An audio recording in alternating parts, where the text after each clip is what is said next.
So this video is going to be a mixture of tactical analysis as well as some criticism of United's transfer window that I haven't seen many people talk about. Also, my Patreon articles will be linked in the description and the comment section below.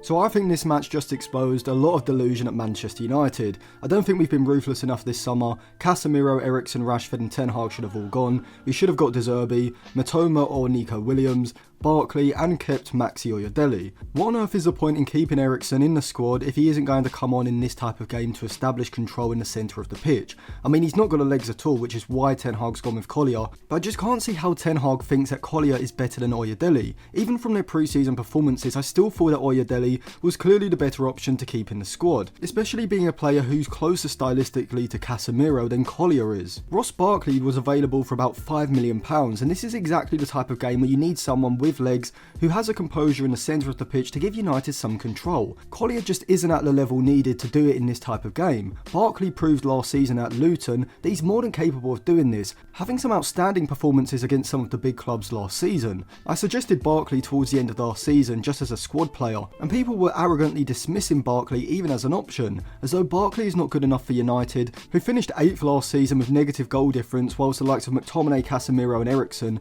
were all still in the squad, only then for Champions League Aston Villa to sign him and Amadou Onana, another player who people were saying wasn't good enough for United, even though his ground-eating athleticism and power is exactly what Manchester United need instead of Casemiro. And even though Agate is a significant improvement on Casemiro, Onana's athleticism and ability to cover so much ground, both in and out of possession, seems ideal for Ten Hag's midfield. I don't understand why we didn't cash in on Casemiro and Rashford this summer. I'm still convinced that Oyedele should have been kept in the squad, because I just think Collier is fairly average, and I can't see Oyedele having a worse game than Casemiro did today. Rashford and Garnacho are completely the wrong style of winger for the system Ten Hag's using. I don't know why he can't see that both players are crying out for overlapping runs ahead of them, because when we invert Dalot on the left, when the ball does go out to Marcus Rashford on the left flank, he's completely isolated against a fullback in a 1v1, and like Garnacho on the other side, neither of these two players are 1v1 specialists like a Doku, Matoma or a Savinho, and so every time the ball goes out to them, the tempo of the attack completely slows down, and inevitably we end up going backwards without even making it to the final third. In possession in the build-up phase, we just don't seem to have any coordinated movements from the central midfield.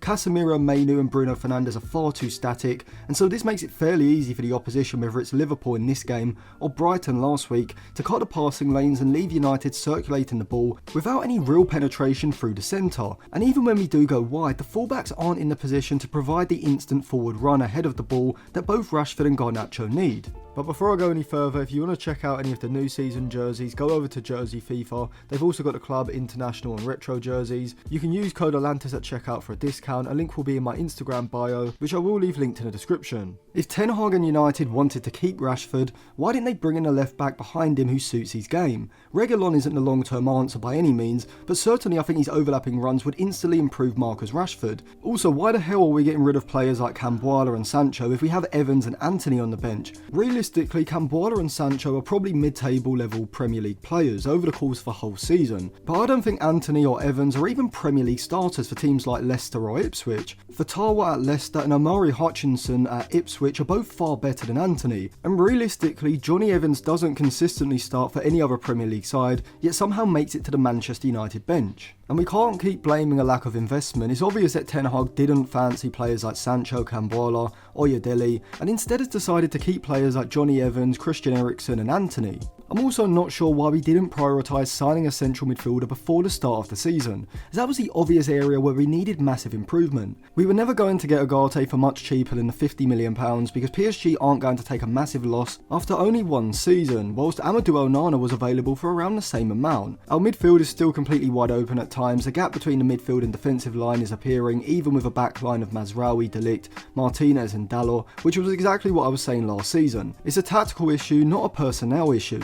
Also, I'm persistent that Lisandro Martinez long term is a better left back than a centre back. To me, he just seems to lack the natural centre back instincts when defending in chaotic situations around the box. In the last game against Brighton, he seemed to just completely lose his whereabouts and was partly at fault for having so many Brighton players free at the back post. In today's game, it wasn't a massive positional mistake, but he switches off just for a second or two, which allows Diaz to create enough space so that when the ball comes into him, he's able to get the shot away first time and beats Onana to make it 2-0. I think think Euro and De Ligt from a defensive point of view is a much better partnership than Martinez alongside either.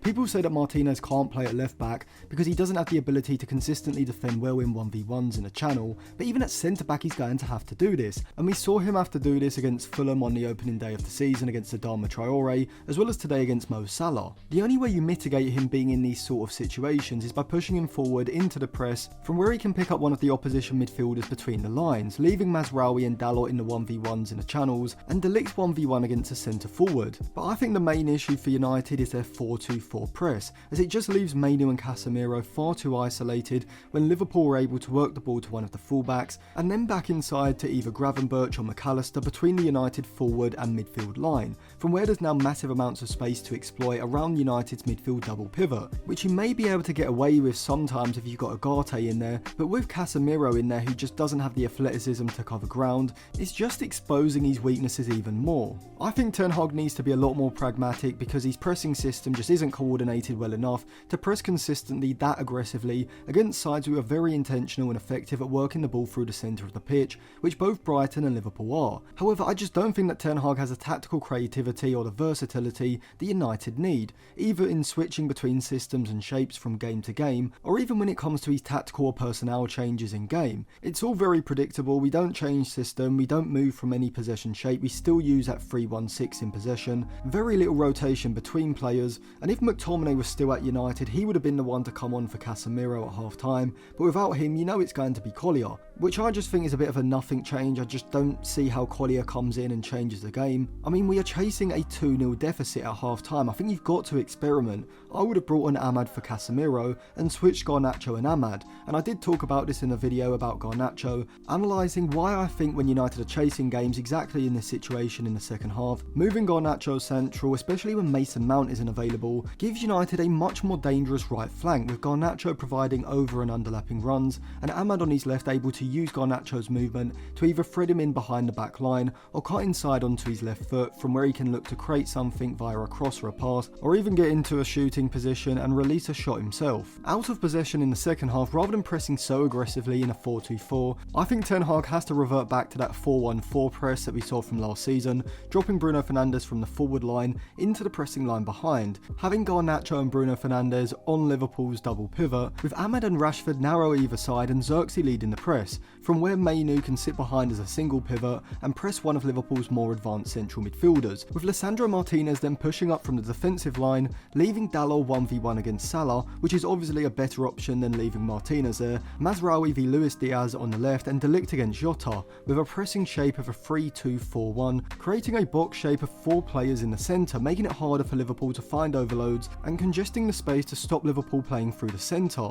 People were mocking my opinion that De Zerbi was the right manager last season, but when you watch a De Zerbi side, or not even just De Zerbi, Motta, Nagelsmann, Hertzler, Slot or Postecoglou, you can see as against top half sides we just struggled to create any clear-cut chances. I mean, in this game we looked most dangerous when Rashford put in those 2 crosses from the left. Apart from that, our whole attacking pattern of play seems to be just relying on quick counter-attacks and hoping for attacking talent to create something out of nothing. We only beat Liverpool last season because Fernandes belted one from the halfway line and Manu absolutely cracked one into the far corner. I don't see how someone can tell me that Solskjaer wouldn't be putting in just as good performances with this set of players, if not even better. Rashford, Lisandro Martinez, Ahmad, Onana and Casemiro have all had dodgy starts to the season. If you take Rashford out for Ahmad and Casemiro out for Ugarte, I still think we have the same problems. Ten Hag needs to be a lot more creative. I think he has to go with a 5 at the back out of possession in order to shore up the defence. Mazraoui and Antony as the wing backs, De Ligt central with Dalot and Martinez either side.